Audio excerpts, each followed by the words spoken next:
Hey, babe, what you got there? This is a check from Carvana. I just sold my car to them. I went online and Carvana gave me an offer right away. Then they just picked up the car and gave me this. Oh, that's a big check. Well, obviously you could put this towards your next car, or we could finally get that jacuzzi, or I could start taking tuba lessons, or I could quit my job and write my memoir. Or I can put it towards my next car with Carvana. Sorry, your check, not mine. Sell your car to Carvana. Visit Carvana.com or download the app to get a real offer in seconds.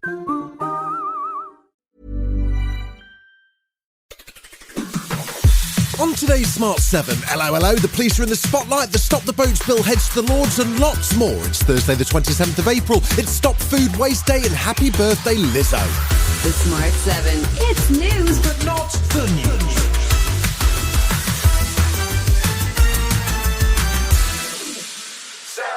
The government was busy announcing a big win on Wednesday as it claimed to have met its target of 20,000 new police officers and that the number of officers is now at an all-time high.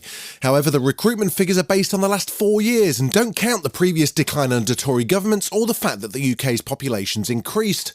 Not content with hitting the target, Home Secretary Suella Braverman wants the new officers to get on with what she considers proper policing. I think there has been a tendency for the public to grow weary of some of the time-wasting behaviour that police have been engaged in. And in some instances, we've seen political correctness get in the way of common sense policing. However, with serious issues around Met Police corruption and concerns around the level of vetting within forces generally, former DSI Shabnam Chowdhury says it's absolutely critical that officers are of the highest standard. I think that this is a numbers game.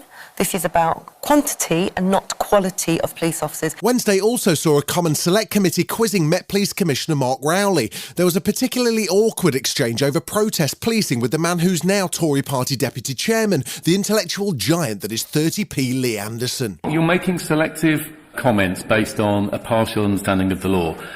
You might want to believe that the law says that no disruption is allowed whatsoever through protest, but that is not the case. Do you think you've got the confidence of the public?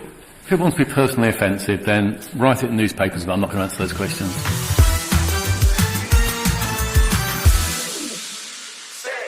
The first of the Sudan evacuation flights landed in Stansted Airport on Wednesday afternoon. The Red Cross has described the situation in Sudan as catastrophic as violence continues and hospitals are running out of even basic supplies. Meanwhile, Home Secretary Suella Braverman says there's no plan to offer a safe route to the UK for refugees from the conflict.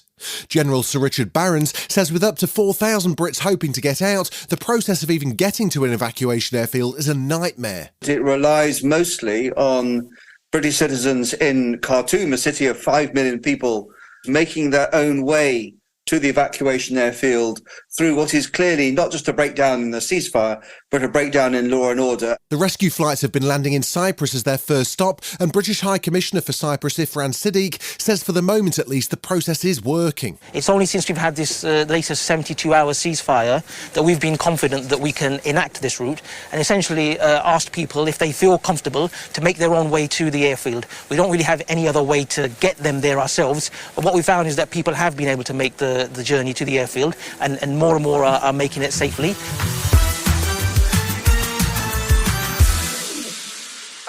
The Stop the Boats bill was back in Parliament on Wednesday as a number of amendments were made. The government's done a deal with hard-right Tories to toughen the bill, and it duly passed by 289 votes to 230. Robert Jenrick, Minister of State for Immigration, made the case for the bill, which will make arriving by a small boat in search of asylum illegal, and also includes the potential for the Home Secretary to ignore rulings by the European Court of Human Rights. Put simply, excessive, uncontrolled migration threatens to cannibalise the compassion that marks out the British people. That viewpoint was vigorously disagreed with by senior Tory figures, including Theresa May and former Attorney General Geoffrey Cox. Labour's Ed Miliband says the bill is dishonest. This bill's ineffective, but it's also unethical because it's actually trying to lock up children. We want to stop the small boats, but this is not an answer. A gimmick, a con is not an answer.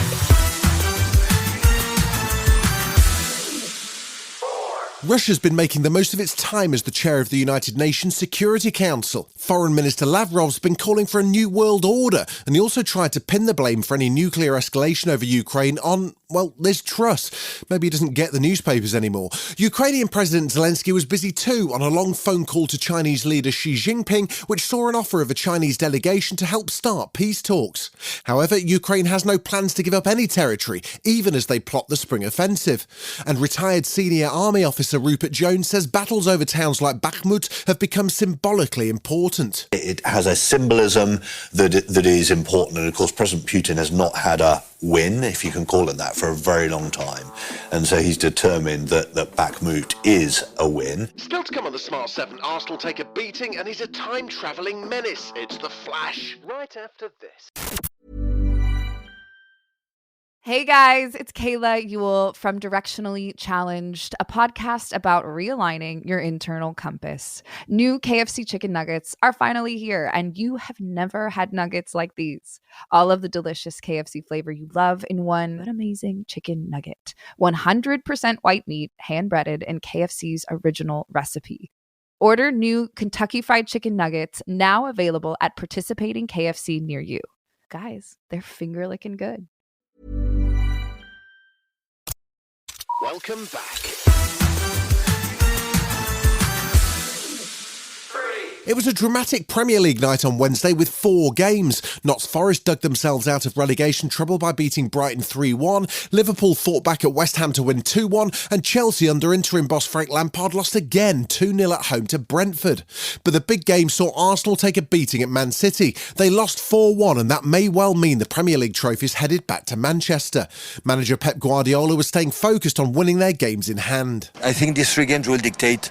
If you are able to do what you have to do, we'll be close. We'll be close because we have 2 games in hand. But the reality today sounds a little bit naive, but the reality, we are behind Arsenal. They have 2 points in front of us. We're in the final days of James Corden's era at the helm of The Late Late Show, and he's going all out in his final week.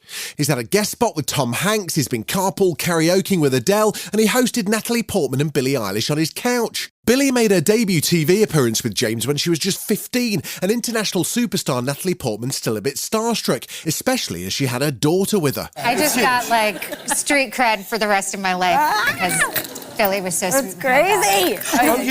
Because your daughter's here today. My daughter got to meet Billie backstage, and I'm gonna be cool now for a little while, thanks to you.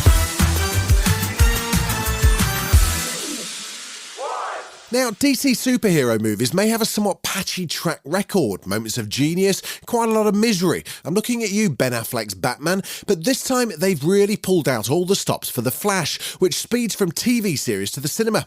The trailer promises mind-boggling time travelling and what appears to be 2 Batmen, gloomy old Ben and flat-out crazy Michael Keaton. Hang on to your capes, it hits cinemas in June. I went back in time to save my parents.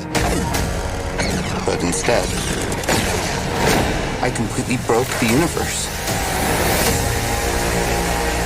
If you went back and changed the past, this world must die. You changed the future. You've been listening to The Smart 7. We'll be back tomorrow at 7 a.m. Hit that follow button and have a great day. Give us 7 minutes, we'll give you the world. Hey guys, it's Kayla Ewell from Directionally Challenged, a podcast about realigning your internal compass. New KFC chicken nuggets are finally here, and you have never had nuggets like these. All of the delicious KFC flavor you love in one amazing chicken nugget. 100% white meat, hand-breaded in KFC's original recipe. Order new KFC fried chicken nuggets, now available at participating KFC near you. Guys, they're finger-licking good.